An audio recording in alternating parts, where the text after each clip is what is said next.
So, buksan po natin ang ating Biblia, Santiago chapter 5, verse 17 po. Santiago chapter 5, verse 17.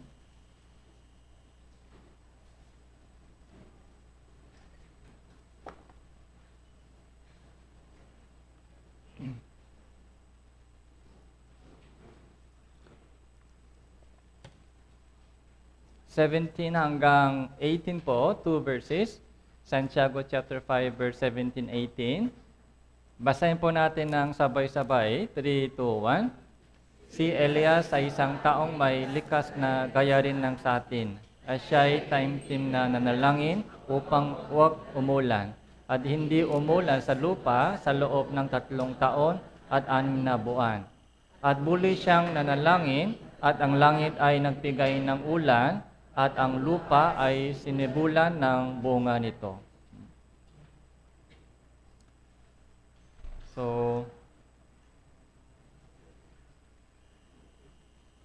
sa oras na ito, pag-usapan po natin patungkol po sa prayer ni Elias.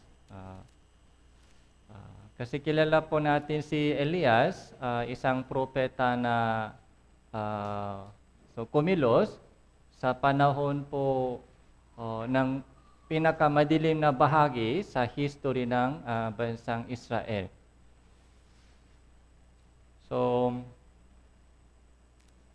dito po, si Elias ay isang taong may likas na gaya din ng sa atin. Okay? So ano pong ibig sabihin? Si Elias po ay hindi po siya iba sa atin. Isa rin po siya sa karaniwang tao, katulad po natin. So ito po yung mahalagang connection po ito sa atin. So ibig sabihin, pwede po natin apply yung nangyari sa kanya sa ating buhay. So, dahil hindi po siya special case. Okay?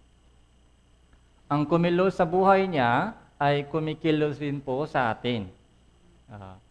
Minsan po, habang tumatagal po sa ating Christian living, gumagawa po tayo ng mga dahilan na nagsabi ganito, tao lang ako, nasa libutan pa tayo, Bible ay Bible, saka yung buhay ko ay buhay ko. So, parang may distance po yung kanilang buhay sa Biblia. So, ganun din po yung sinasabi ni Satanas po sa atin. Di ba yung tukso po ni Satanas kay Adan? Ano po yung tukso ni Satanas kay Adan? Okay? So, yung sinabi po ng Diyos kay Adan sa si Eva, huwag kang kumain na bunga na ipinagbabawal sa inyo. Sa araw na ikaw ay kumain yon, tiyak na mamatay.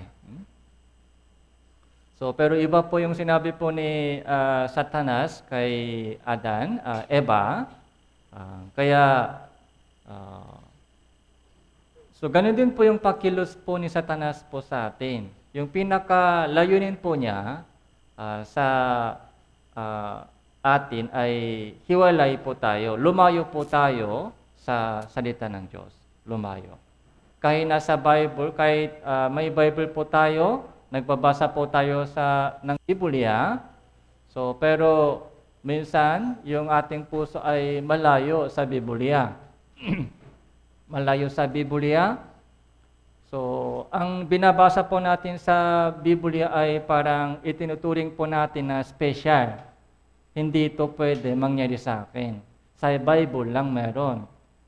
So, magandang promise po ng Diyos. So, maganda po ang lesson po dito. Pero pagdating sa buhay po natin, mahirap ito ay apply. Dahil ganito yung sitwasyon ko, ganito yung mga problema ko, mahirap ito. So, yun po yung pakilos po ni Satanas.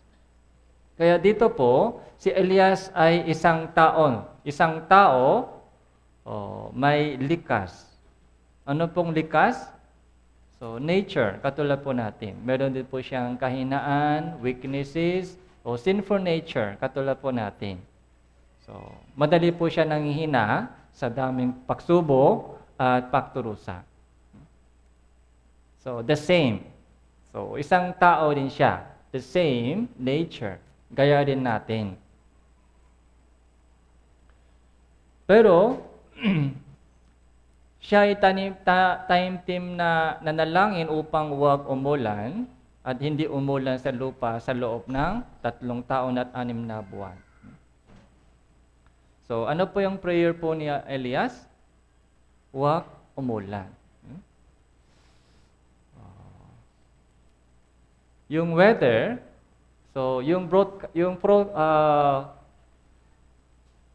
diba yung broadcasting, yung sa weather condition, yung may balita po sa television news patungkol sa panahon, minsan tama, pero minsan mali. Mali po yung kanilang forecasting. Okay? Ganito yung luta ng bagyo, pero iba yung dumaan po yung bagyo. Okay?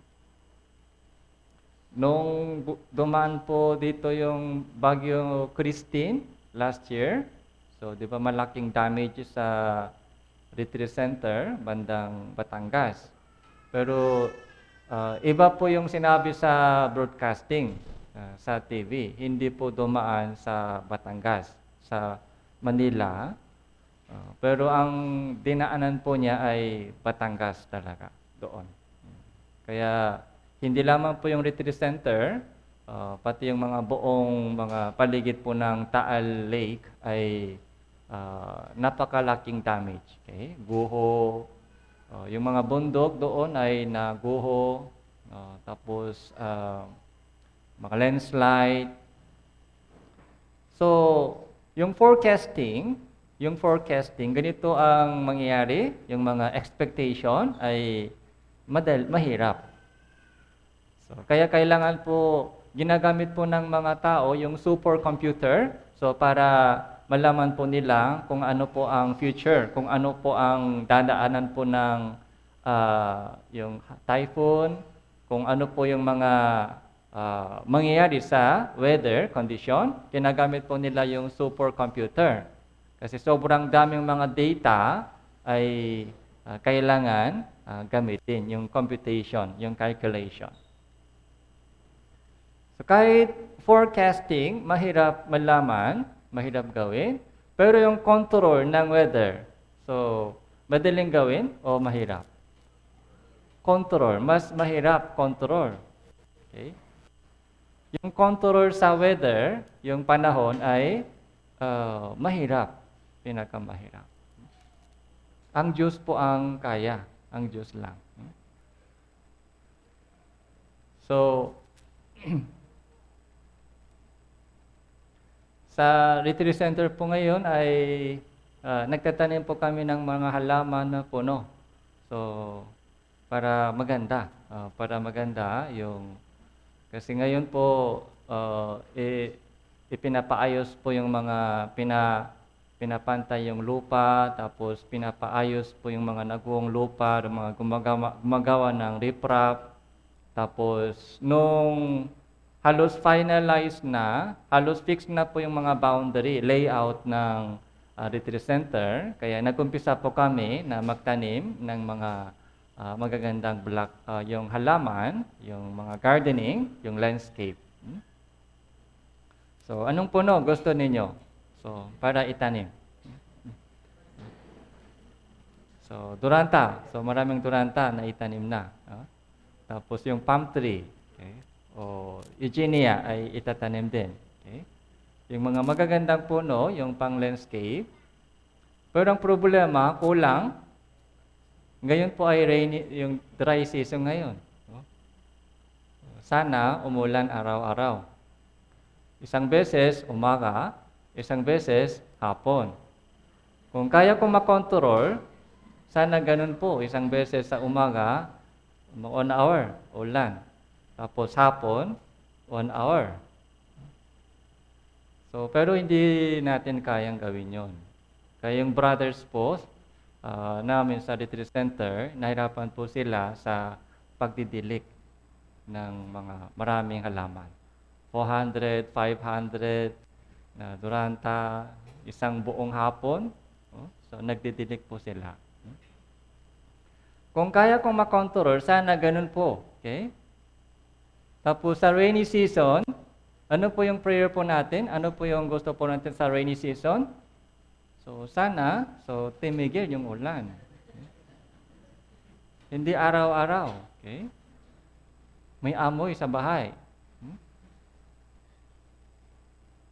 Pero yung weather, control sa weather, ay alam po natin ay ang Diyos ang bahala. Okay? So, mahirap i-control ng isang tao. Okay? Pero tingnan po natin, yung 3 years and a half, yung ulan, yung mga tigil ulan at balik, ay nangyari po ito sa pamamagitan ng prayer ni Elias. Kaya si Elias po ay nanalangin, pero sino po ang kumilos po dito? Ang Diyos po ang kumilos dito. So, pinakinggan po ng Diyos yung prayer po ni Elias. So, tapos, tinupat po ng Diyos yung panalangin, time na panalangin ni Elias. Okay? So, pumunta po tayo sa Unang Hari, chapter 17.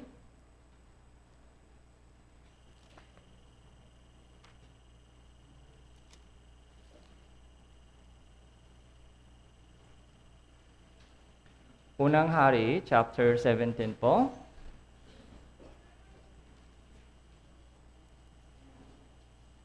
Verse 1.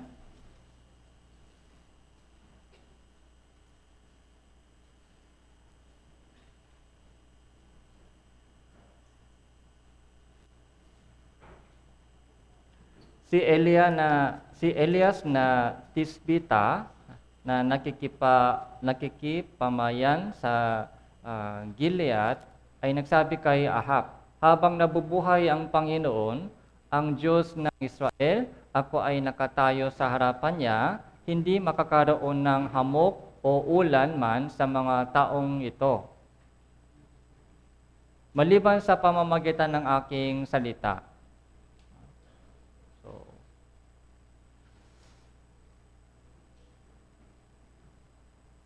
Sa mga taong ito ay 3.5 years, 3 taon at kalahati. So, sabi po niya, hindi makakaroon ng hamok o ulan man sa mga 3.5 years. Okay. So, ito po ay, disiplina ng Diyos, palo ng Diyos. Yung ulan po ay kailangan po sa buhay ng tao. Okay? Yung para sa halaman. Pag walang ulan, anong mangyari? So, patay. Yung ulan po ay blessing o pinakakailangan po sa lahat po ng mga may buhay. Yung halaman, puno, okay? So, kung patay na po yung halaman at puno, yung tao po, buhay po tayo, mabubuhay? So, wala din po tayo. Yung ulan po ay pinakamahalagang blessing galing sa Diyos. Pero mga tigil, so hindi makakaroon ng hamog o ulan, ibig sabihin, ito po yung palo ng Diyos. Dahil alam po natin yung history sa panahon po ni Ahab. Okay? Si Ahab, yung kanyang anak, Ahazias, okay? Yung mga history ng bansang Israel, magmula kay Ahab, yung kanyang asawa, si Jezebel. So, naglingkod po sila sa ibang mga Diyos-Diyusan, yung mga Baal, Asher. So, madilim talaga po yung history, yung panahon po ito. Ganun din po yung panahon, yung mga hari sa Judah. Okay? So, yung panahon po ni Ahab, sino po yung hari sa yung Judah? So, Jehoshaphat. So, medyo okay po siya si Jehoshaphat. Pero yung kanyang problema po ay nagkaroon po siya ng friendship kay Ahab. Samantala si Ahab po ay lumalaban sa kalooban ng Diyos. Kaya yung anak po ni Jehoshaphat, si Jehoram, so nag-asawa po siya. Pero kung sino po yung naging asawa ni Jehoram?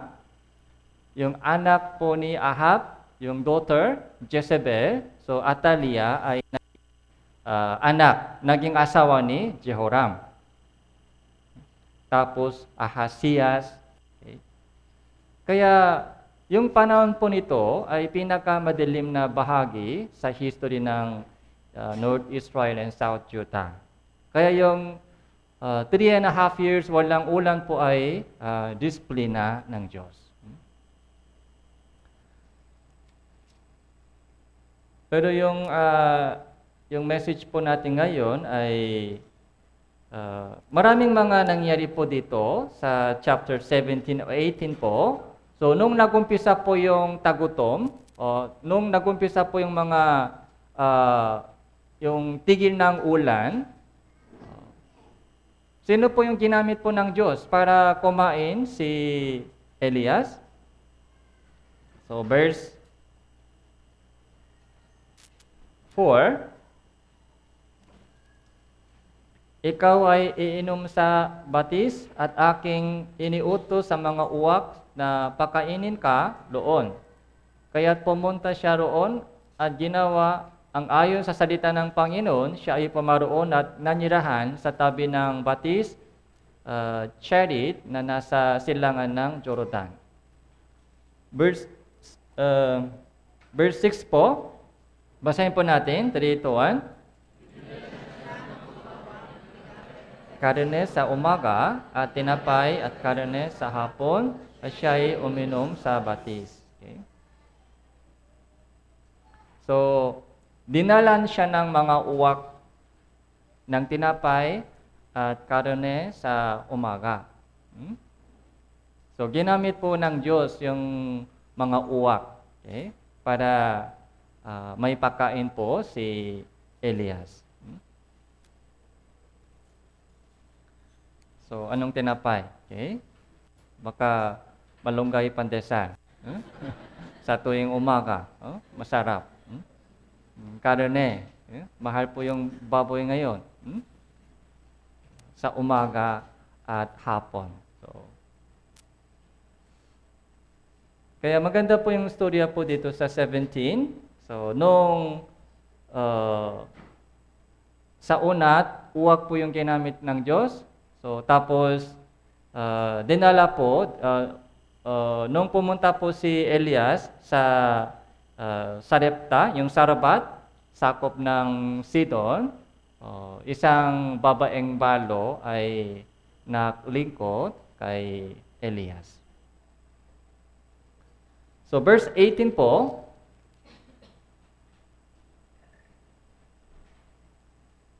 chapter 18, verse 41.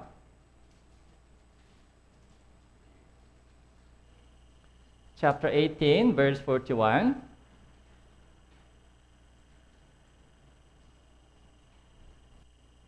Sinabi ni Elias kay Ahab, umahon ka, kumain ka at uminom, sapagkat may hugong ng rumaragasang ulan. Rumaragasang ulan. Anong ito? Rumaragasang ulan? Medyo mahirap Tagalog. Rumaragasang ulan. Anong ito? Malakas yung ulan. Sa madaling salita. Malakas yung ulan. Okay? May hugong ng rumaragasang ulan. Okay? After 3.5 years, so, yung babalik po yung ulan. Okay? Yun po yung mga balita, yung ginawa ng Diyos. Kaya si Elias po ay nagsabi kay Ahab. So, makakaroon ulit ng ulan. Hamok dito. So, verse 42, Kaya't umahon si Ahab upang kumain at uminom, si Elias ay umakyat sa tuktok ng Carmel, siya ay yumuko sa lupa at inilagay ang kanyang mukha sa pagitan ng kanyang mga tuhod.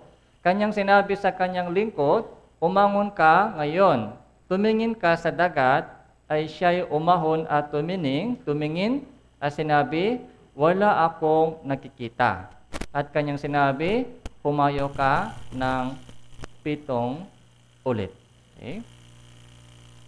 So, ito po yung mga main story po natin ngayon. So, 3.5 years, tigil po yung ulan. Tapos, bumalik po yung ulan. After 3.5 years, ito po yung mga pakilos ng Diyos. Okay? So, yung buong buhay po natin, yung buong kasaysayan ng mundong ito, ay punong-puno ng pakilos ng Diyos. Okay? Kung walang Diyos, wala tayo. Kung walang Diyos, wala tayo. Okay? So, manok, itlog, alin po ba mas mauna? Kung walang Diyos, walang manok, walang itlog. Okay? Yung buto, bunga, puno, alin po ba mas mauna? Okay? Buto, bunga, puno, alin po ba mas mauna? Okay? Bunga? So, kung walang Diyos, wala lahat. Okay? Kung titingnan po natin mabuti, yung buong buhay po natin, lahat po ng ating mga nakikita at naririnig, o kinakain po na yung pagkain po natin, lahat po ay galing sa Diyos. Galing sa Diyos. Madalas po, nakakalimutan po natin ito. O madalas po, hindi po natin ito ina-appreciate. Kalimutan po natin na magpasalamat. We take for granted. Akala po natin, ay ako ang kumita ng pera. Ginamit ko yung pera ko para pagkain, para upahan, rental, nag-exercise ako kaya malakas yung katawan ko. So, ganun po yung mga takbo ng isip. Pero sa totoo lang po, lahat po sa ating buhay ay galing sa Diyos. Galing sa Diyos.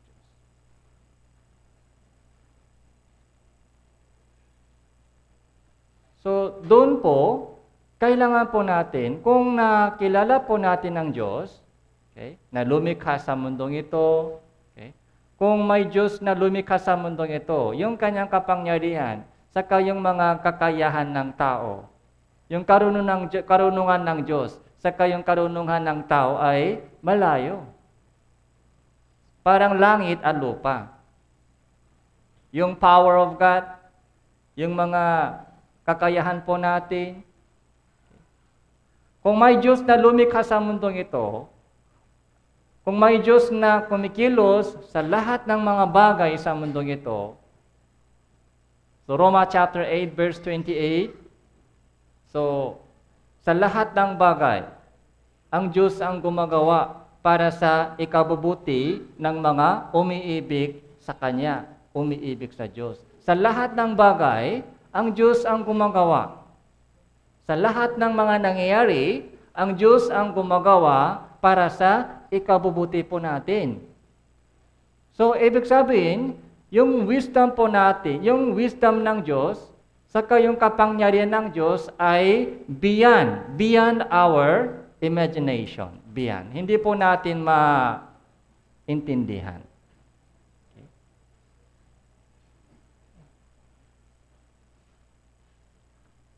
Pero minsan po sa ating Christian life, maraming question. Bakit? Hindi ko naintindihan bakit ganito? Bakit hinayaan ng Diyos ganito? Marami po tayong question. Kung maraming question, so, nanghihina yung ating katawan, unti-unti lumalamig po yung ating puso, so, ayaw sumunod. Unti-unti nawawala po yung willing na sumunod sa Diyos.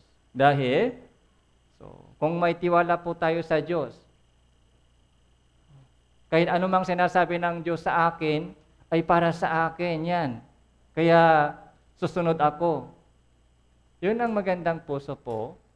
Pero kapag maraming question po tayo o duda sa ating Christian living, so ayaw po natin sumunod. Bakit po? Yung ating pagkakilala sa Diyos ay hindi malinaw. Okay. Hindi pa kilala po natin ang Diyos. Yung pagkakilala po ay hindi po yung knowledge. Yung pagkakilala po sa isang tao, pagkakilala sa isang tao, hindi po yung information. Yung pagkakilala po natin na isang tao, hindi po information, hindi po yung knowledge, kundi experience. Kung walang experience, hindi po yan kilala. Okay. Personal experience.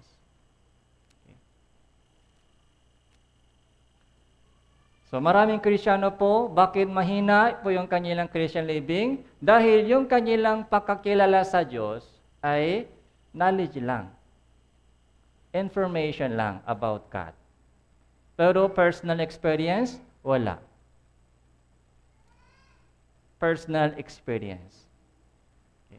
Ano po yung personal experience? Yung healing experience? Hindi po.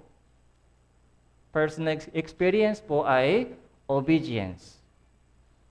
Obey, sumunod, tapos kung yung mga sumusunod po sa kalooban ng Diyos ay nakikita kung paano kumikilos ang Diyos.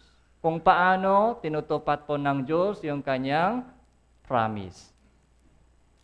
Ganito pala yung pakilos ng Diyos. Ganito yung kabutihan ng Diyos sa buhay ko.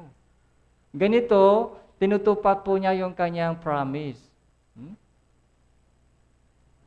Personal experience.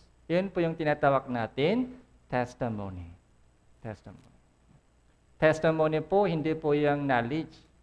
Hindi po yung presentation about God. Yung testimony po ay sharing ng ating experience. So ito po ay verse 42 ay patungkol po sa ating obedience. Patungkol po sa ating obedience. Verse 43, kanyang sinabi sa kanyang lingkod, umangon ka ngayon, tumingin ka sa dagat, at siya'y umangon at tumingin at sinabi, wala akong nakikita. Wala akong nakikita. So, dumating na po yung panahon ng Diyos. Okay? Kaya, babalik po yung ulan ngayon after 3.5 years. Okay? Pero, isang lingkod po ito. Nung sinabi po ni Elias sa kanyang lingkod, umangon ka, tumingin ka sa dagat, ano po yung response? Ano po yung sinabi ng lingkod? Wala akong nakikita. There is nothing. There is nothing. Walang nangyayari. May promise ng Diyos, pero yung sitwasyon po ay there is nothing. Walang nangyayari. Ganun pa din. Okay? The same. Walang nangyayari. Anong sabi ni Elias? Go again. Go again.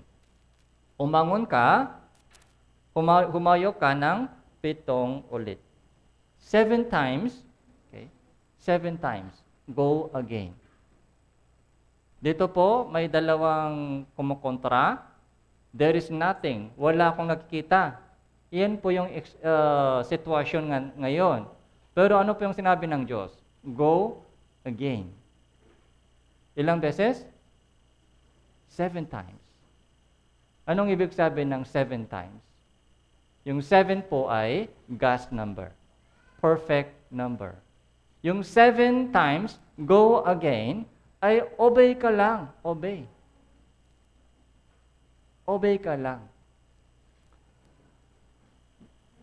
Yung absolute obedience. na walang question, walang doubting, okay? Walang sariling isip, obey ka lang. So, absolute obedience. 7 meaning. Okay?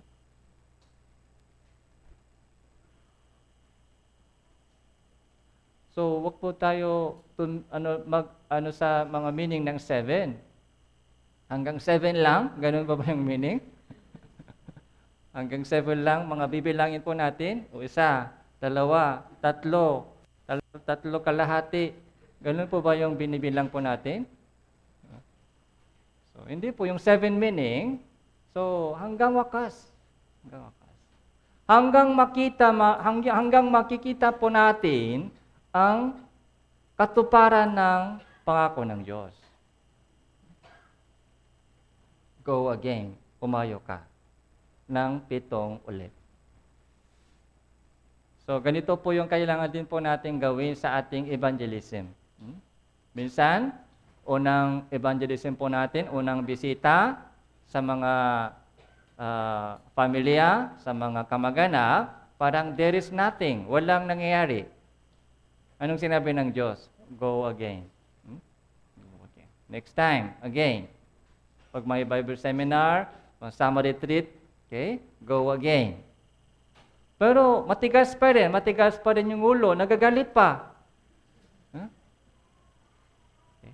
Bakit kinukulit mo ako? Nagagalit pa. Okay. Pangalawa pa lang. Huh? Galit agad. So, para matakot tayo, kinakatakutan po natin. Para hindi bumalik. So, pero anong gagawin natin? So, go again. Kumikilos ang Diyos. Ngayon, kumikilos ang Diyos sa kanyang puso. Kumikilos ang Diyos. So, Joshua chapter 6. Pumunta po tayo sa Joshua. Meron po tayong mga magandang example. Joshua chapter 6.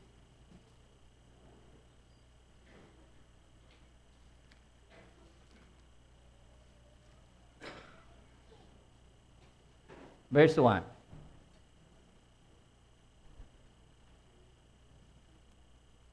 Joshua chapter 6 verse 1. Ang Jericho nga ay ganap na nakasara dahil sa mga anak ni Israel. Walang nakakalabas at walang nakakapasok.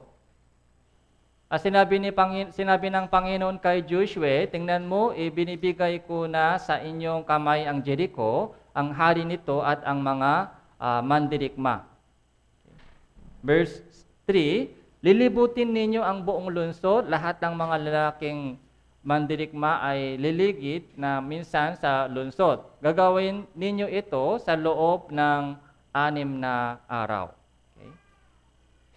So, yung Jericho ay ganap na nakasara. So, Jericho ay ganap na nakasara.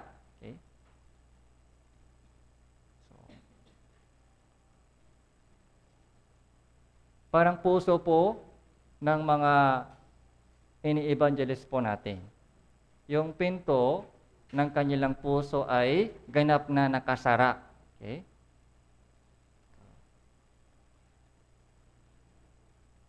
Sa nakasara, yung close. So, mahirap mabuksan. Kahit anong ginagawa po natin, mga close, okay? Nakasara pa rin. Ganap na nakasara. So, anong gagawin po natin? Sabi po ng Diyos kay Joshua, so, ikot. Okay? March around the city, isang beses, isang araw. Okay? March around the city. March. Ikot, umikot lang isang beses. Isang araw, isang beses. For 6 days.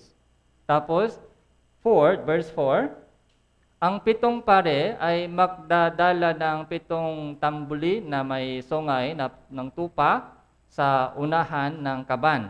At sa ika-7 araw, inyong paliligiran ng 7 ulit ang bayan at hihipan ng mga pare ang mga tambuli.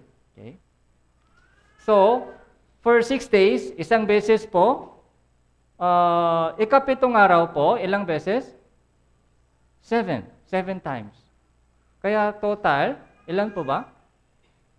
Mga 13, di ba? 6 plus 7 ay 13 beses. Mga 7 days, puro 7 ito, di ba? 7. Ikot lang, ikot. Verse 10 po. At iniutos ni Joshua sa bayan, huwag kayong sisigaw. Ni maririnig ang inyong tinig, ni magsasalita ng anumang salita hanggang sa araw na aking sabihin kayo ay sumigaw at saka lamang kayo sisigaw. Habang umiikot, so tahimik lang, tahimik. Just obey lang, obey. Obey lang. Tahimik lang, obey. So, sino po yung mga maingay sa church?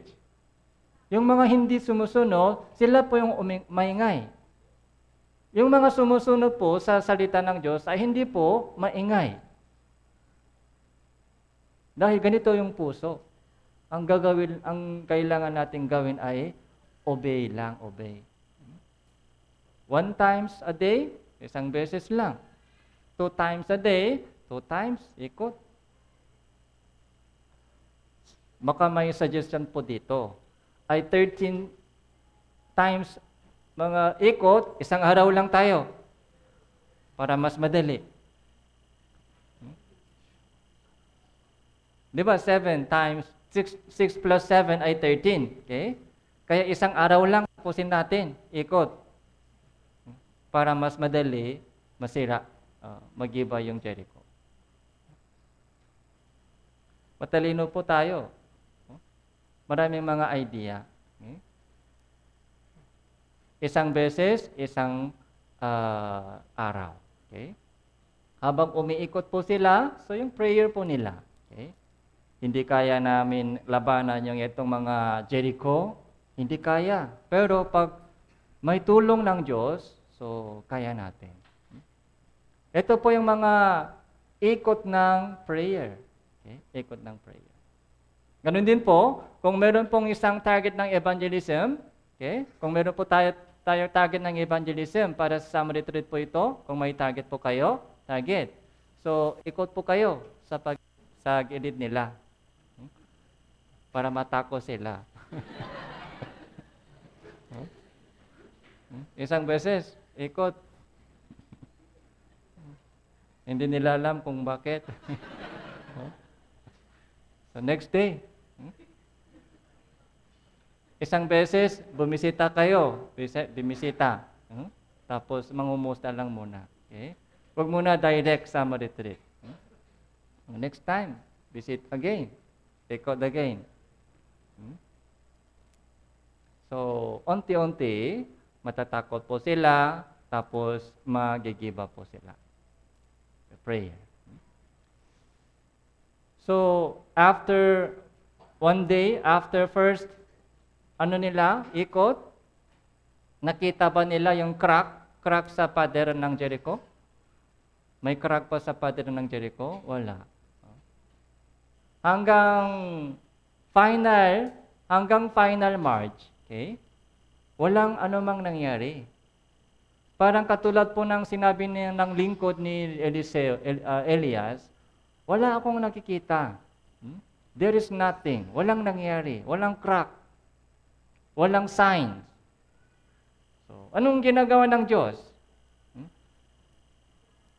Maraming beses ikot, pero walang nangyari. Anong ginagawa ng Diyos?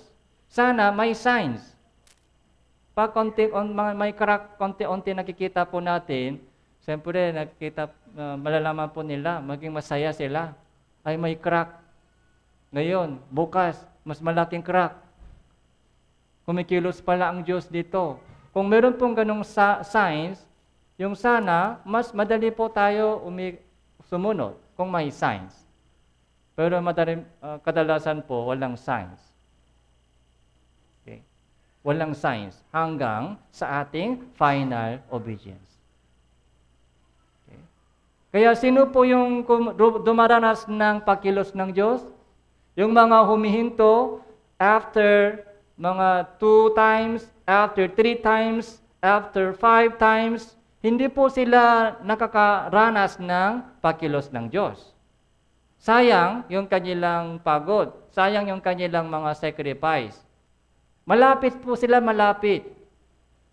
Pero bakit hindi po nila na-experience po yung pakilos ng Diyos? Dahil huminto po sila doon sa malapit finish line. Mga ilang meters lang malapit. Sana tapusin hanggang sa finish line. Yung ating obedience. So pag nagbo-boil po, yung boil water, so mga ilang degree po kailangan? Sa ilang degree po ay nagbo-boil, yung kumukulot po yung water? 100 degrees. 100 degrees. Pag 90, so nagkukulot pa? Boil ba yung water? 90? Hindi. Wala pang nangyari. Pero pagdating sa 100, so doon po, nagbo-boil. So, meron pong ganong mga critical, yung threshold, so, na yung level na hinihintay po ng Diyos. Kung ito po yung utos ng Diyos, 7 beses, go again, dapat dito po tayo abot. Pag 6 times lang, 5 times lang, so walang nangyari. Sayang.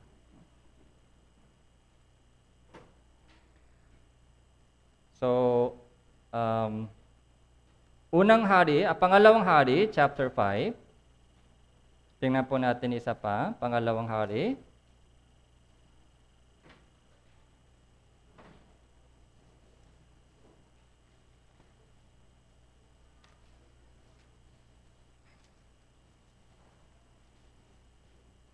Pangalawang hari, chapter 5, verse 1.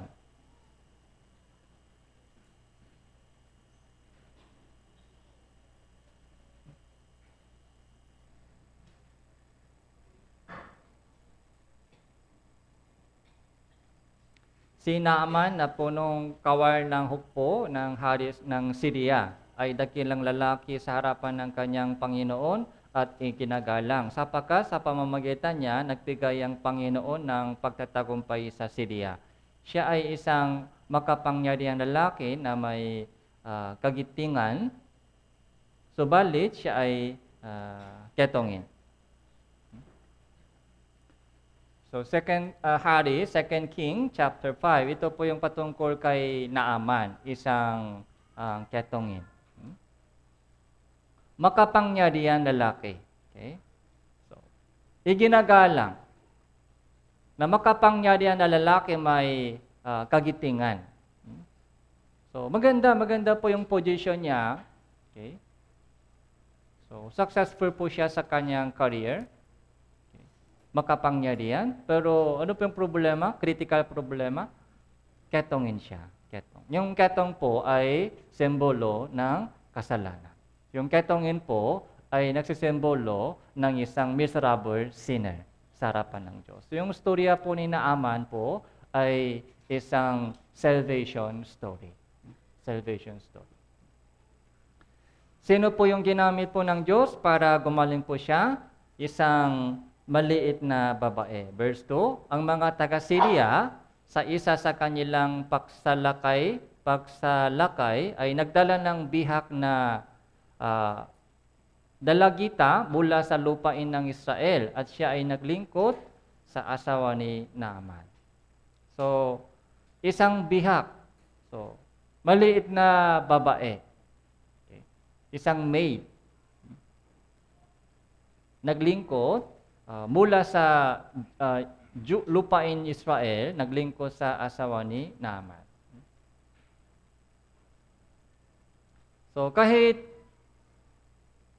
So, isang bihak po siya, isang lingkod po siya, Pero si Naaman po ay nakinig po siya ng advice ng isang lingkod.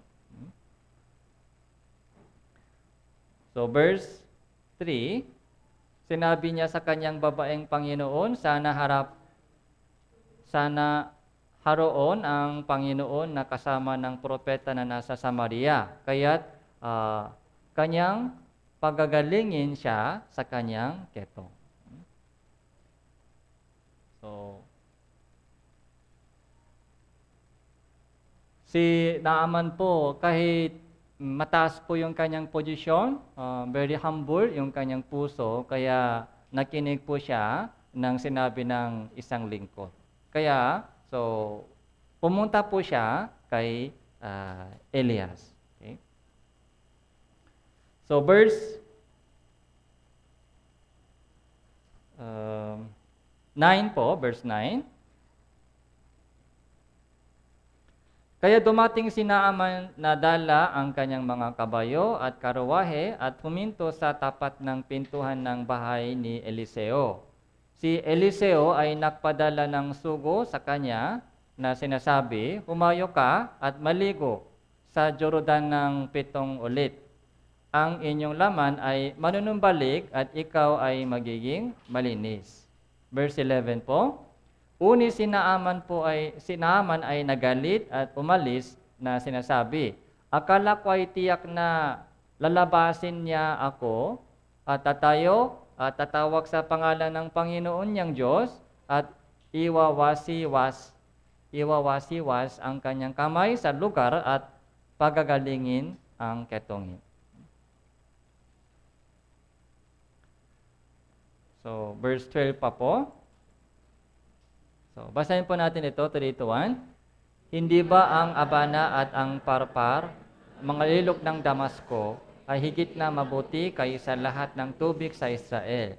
Hindi ba ako maaari maligo sa mga iyon at maging malinis? Kaya siya ay umihit at umalis na galit na galit. So, nung dumating po si Naaman sa bahay ni Eliseo, sino po yung lumabas? Si Eliseo mismo o isang sugo lang? Isang sugo lang po. Okay. Isang sugo lang po. Tapos, yung kanyang reseta po ni Eliseo ay maligo ka sa Jordan ng 7 ulit. Okay. Very simple reseta.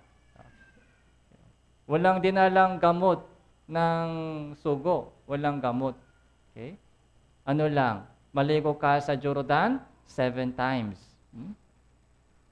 Kaya si Naaman po ay galit na galit. Dapat siya ay lumabas. Ako ay isang makapangyarihan lalaki. Okay? Iginagalang ako ng hari sa Syria. Bakit isang sugo lang lumabas? Dapat siya mismo lumabas. Walang respeto. Okay? Bastos ito. Okay? Walang galang sa akin. So, nasaktan po yung kanyang pride. Nasaktan yung kanyang pride. So, kaya tampo. Okay, tampo dito. Ano pa po yung mga nabanggit po niya yung problema? Bakit Jordan River? Sa amin, sa Damascus, maraming magandang mga ilog doon. Yung Abana at Farpar, mga ilog sa Damascus ay higit na mabuti kaysa lahat ng tubig sa Israel. Yung tubig dito marumi. So, mas magandang mga ilog ay nasa amin sa Damascus. Hindi ba ako maaari maligo sa mga yun ay maging malinis? So, si Naaman po, mayroon po siyang sariling isip dito. Mayroon po siyang expectation. Dapat ganito. Mayroon po siyang sariling expectation. Yung paraan. Dapat si Eliseo ay lumabas. Okay? Hindi pwede, sugo lang. Tapos bakit sa Jordan River, yung kung maliligo lang yung mga kailangan kong gawin, maraming mga magagandang ilog sa amin sa Damascus. Bakit sa ilog? Anong meron doon sa tubig sa ilog? Hindi po niya naintindihan yung reason. Bakit? Maraming question. Kaya galit. Galit.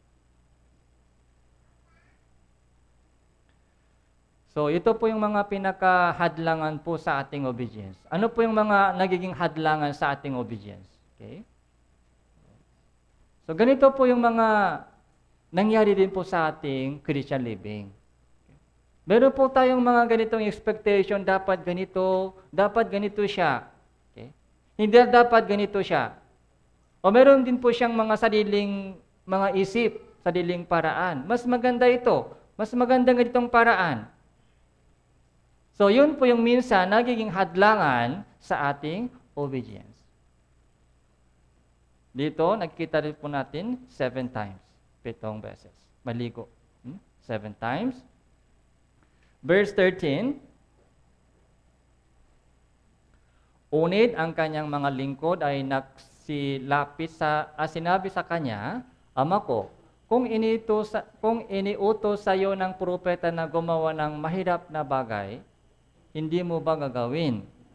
Lalo na nga kung sabihin niya sa inyo, maligo ka at maging malinis ka. Very wise advice. Very wise. So, hari, isipin mo, yung Panginoon ko, isipin mong mabuti. Kung kahit mahirap na iniutos sa inyo ng propeta, mahirap na gawin. Halimbawa, magbigay ka ng 1 million pesos at gagaling ka. Gagawin mo yan. Okay? Kung magbiyahe ka sa buong mundo, isang ikot, mula sa silang hanggang sa kalungan, gagawin mo yan. Mahirap na utos, gagawin mo yan. Kahit anong price, okay? Kahit makano, babayaran mo yan. Kahit gaano kahirap mang gawin, gagawin mo yan. Pero maligo ka lang, hindi mo pwede. Maligo ka lang.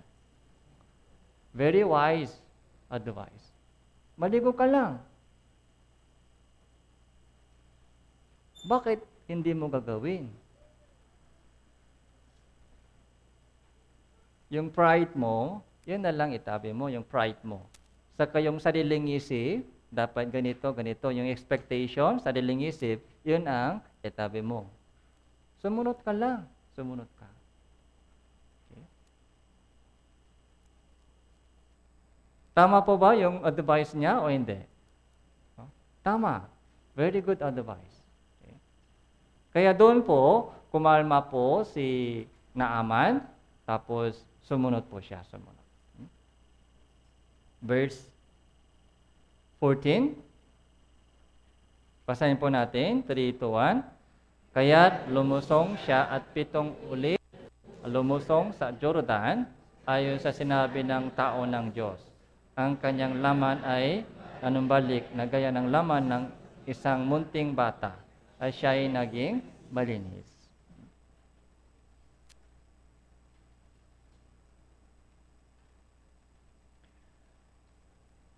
Kaya lumusong siya at 7 ulit na lumubok sa Jordan.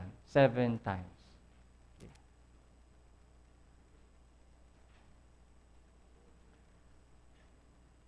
So,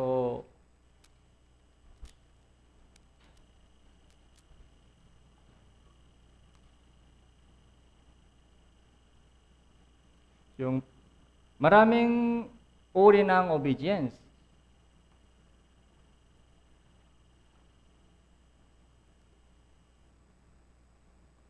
Obey.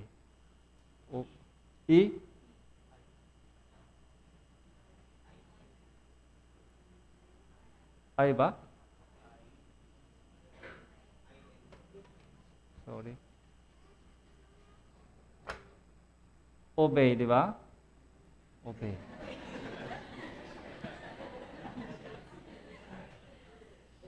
Huh? O-B-E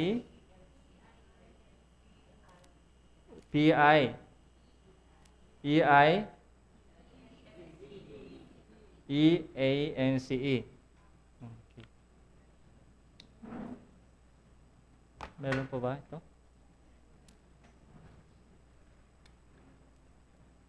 E-I-N-C-E. Okay. Hindi? T. I-E. Ay, pasensya na po.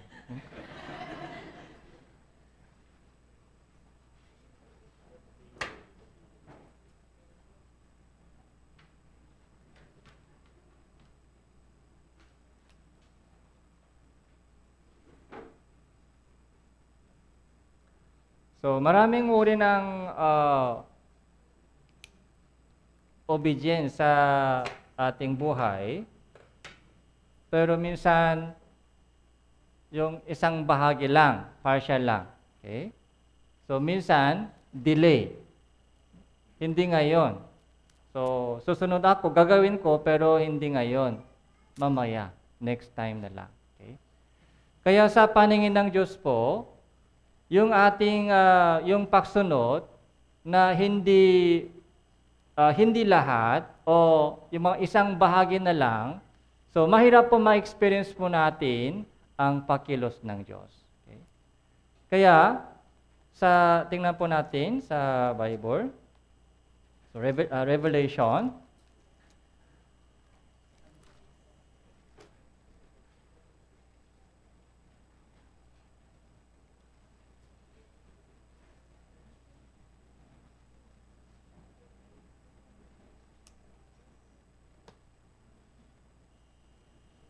Revelation chapter 2,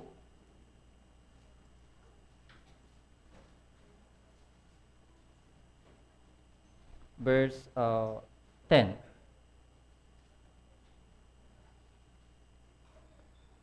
So Revelation chapter 2, verse 10.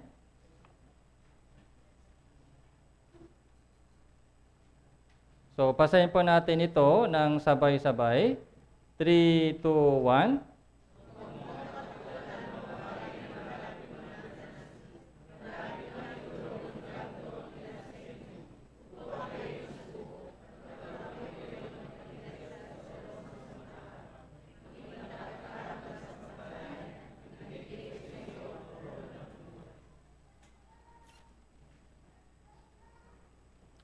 So hanggang saan po yung utos ng Diyos sa atin? Hanggang saan po obey? Okay? Hanggang mamatay. So, ito po yung number 7.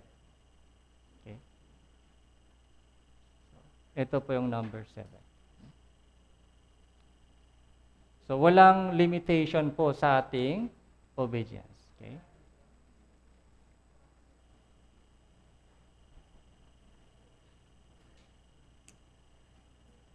Maraming mga example po sa Bible na nakikita po natin yung partial obedience, okay? Tapos yung delayed obedience, maraming example, okay? Obedience. Tama po? Oh? So, mahina ako sa vocabulary.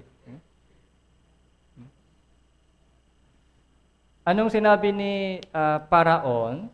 Hari sa bansang Ehipsyo kay Moises. Nung sinabi po ni Moises sa kanya, so dapat hayaan mo na umalis kami. Anong sinabi ni Paraon sa kanya? So, yung mga lalaki lang. Yung mga lalaki. Okay. Pero yung babae, yung mga bata, hindi pwede. Okay.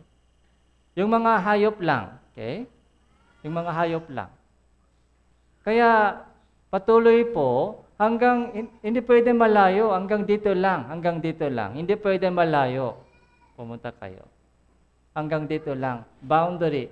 Lagi po, inilagay po ni Satanas yung boundary sa ating obedience. Hanggang dito ka lang. Hanggang Linggo, Sunday service lang. Yung Wednesday sermon, mahirap. Lord's Day lang. Okay? O, pag sumasama po tayo sa Wednesday sermon, ay hanggang dito lang. Pero wag ministry. Sobrang hirap yung ministry. So, inaasahan po ng Diyos sa atin, iniutos po ng Diyos sa atin, so, obey ka hanggang mamatay. Ganun po yung example po ni Jesus Cristo. Ipinakita po ni Jesus sa atin kung ano po yung mga pinaka magandang obedience. Hanggang mamatay po siya sa cross. Ganun din po si Apostle Pablo. Okay? Sinabi po niya, hindi ko itinuturing na mahalaga sa akin ang buhay upang maganap ko yung katuparan, maganap ko yung katungkulan at ministeryo yung tinanggap ko sa Panginoon na magpatotoo ng ebanghelyo ng biyaya ng Panginoon. Hanggang mamatay po siya. Tuloy-tuloy, obey.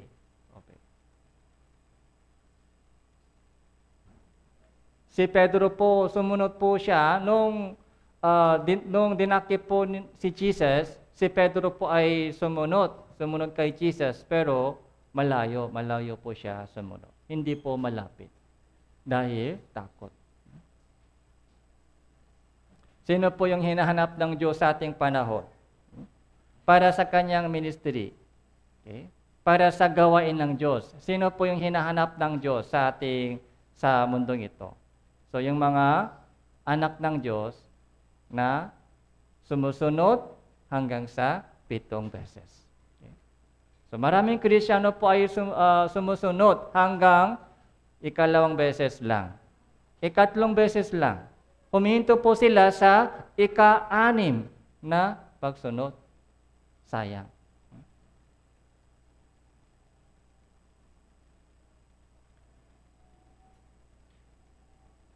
Tingnan po natin sa Biblia. So, unang Timoteo, verse 1.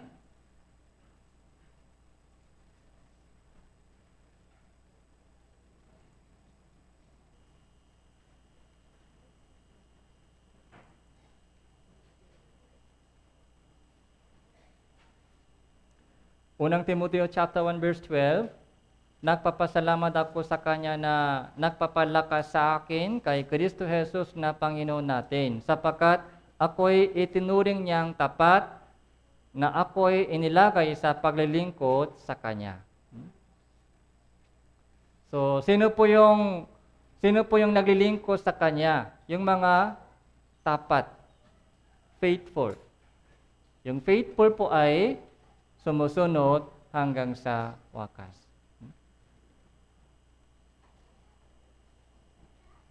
Pangalawang Timoteo chapter 2 verse 2.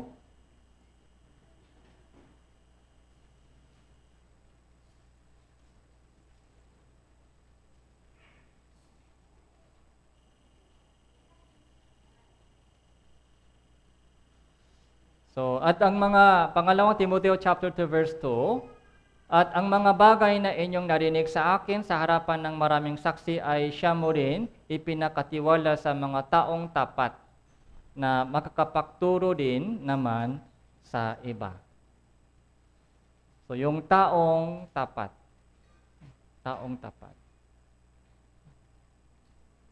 Sa ating evangelism, okay, sa ating ministry, so kailangan po natin maging tapat. Ano po yung maging tapat? So, walang suko. Sa mga kapatiran po dito, meron ho ba na gustong sumuko? Parang walang nakikita. Katulad po ng sinabi ng lingkod kay Elias. Okay. Walang nakikita. Okay. Anong sinabi ni Elias? Okay. Go again. Go again. 7 times. Go again. Kung yung mga problema, yung mga pagsubok, yung mga pagturusa, so normal po yan, normal. Kung walang umuusik po sa atin, kung walang pagsubok sa buhay natin, hindi po yan normal. Kaya pagtatipo natin sa mga hadlangan, sa pagsubok, sa mga problema sa buhay, tanggapin po natin ito, normal. Okay? Tapos, yung ating ginagawa sa ating evangelism, sa ating ministry ay tuloy-tuloy. Okay? Tuloy-tuloy. Okay. Hindi po natin alam kung kailan kikilos ang Diyos. Hindi po natin alam. Hindi rin po natin alam kung ano ang paraan ng Diyos. Okay? Hindi po natin makontrol yung mga panahon po ito. Okay? Ginamit ng Diyos yung time team na panalangin po ni Elias, okay, sa panahon ng kadiliman sa history ng bansang Israel. Kaya, sa ating, kahit sa mata po natin, parang walang nangyayari. So, matagal na ako nanalangin para sa itong mga isang kaluluwa, mga 5 years, 10 years, parang walang nangyayari. So, maaari po ganon. Mga 15 years, walang nangyayari. Walang nakikita. Pero po tayo sumuko doon. So, anong gagawin natin? Isa pang beses, ikot. One more time, ikot. With prayer. Okay. Isa pang beses, maligo. Maligo lang. Maligo. Isa pang beses, balik sa tuktok. So, kumilos po tayo. Gawin po natin, tuloy tuloy po natin gawin yung ating ginagawa ngayon. Sa ating prayer, sa ating evangelism, sa ating mga ministry, sa anumang mga ginagawa po natin para sa Panginoon.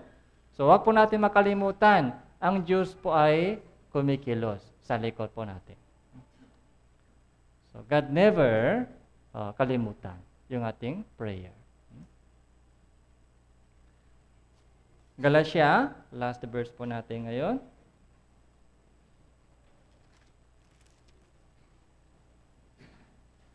Chapter 6, Galatia chapter 6.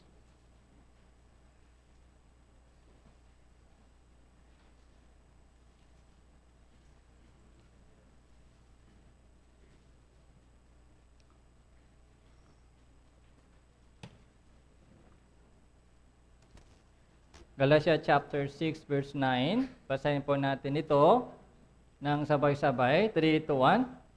Huwag tayong manghiunawa sa paggawa ng mabuti, sapagkat sa taktang panahon ay mag-aani tayo, kung hindi tayo malulupaypay.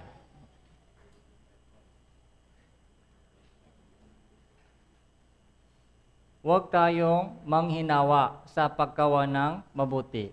Okay? So, manghinawa. Ano po yung manghinawa? So, pagod, di ba? Pagod. Tapos, gustong sumuko. Give up. Huwag po tayong manghinawa sa paggawa ng mabuti. Okay? Ano po yung kabutihan sa harapan ng Diyos? Okay? Dalawang bagay po yung kabutihan sa harapan ng Diyos. Yung una ay yung pagligtas ng Ebanghelyo, pagligtas sa mga naliligaw na kaluluwa. Yun po yung napakagandang bagay. Pangalawa po, so paglago po natin sa pananampalataya. Paglago sa ating pananampalataya at pagkakilala sa Diyos. So yun po yung mga konektado sa malaking kantimpala sa langit. Okay? Yun din po yung kabutihan. So, minsan po, so, nakikita po natin na parang hindi ako lumalago. Okay? Parang walang nangyari sa akin. Mahina pa rin. Baby pa rin. Baby pa rin.